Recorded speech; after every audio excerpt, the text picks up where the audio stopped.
The Sunshine Coast in British Columbia, Canada, is known for its rich forests and diverse tree species.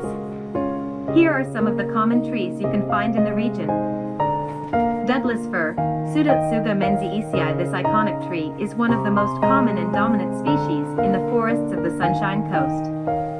Douglas firs are tall evergreen trees with thick bark and needle-like leaves.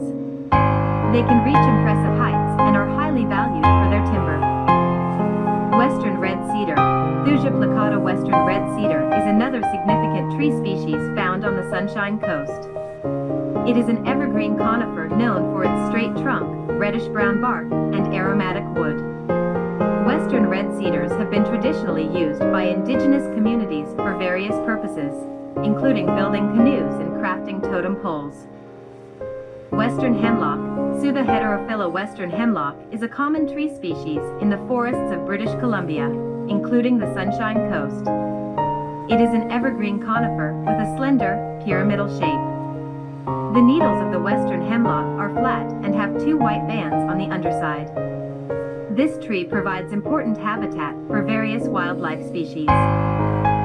Sitka spruce, Picea sitchensis. Sitka spruce is a large evergreen conifer that can be found in the coastal areas of British Columbia, including the Sunshine Coast. It has a tall, straight trunk and dense foliage of blue-green needles. Sitka spruce is highly valued for its timber and is also an important tree in the coastal ecosystem. Big-leaf maple, Acer macrophyllum. While not a coniferous tree, the big-leaf maple is a deciduous species that thrives in the forests of the Sunshine Coast. It has large, distinctive leaves that can measure up to a foot in diameter. Big-leaf maples provide shade and contribute to the overall biodiversity of the region. These are just a few examples of the tree species you can find on the Sunshine Coast in British Columbia.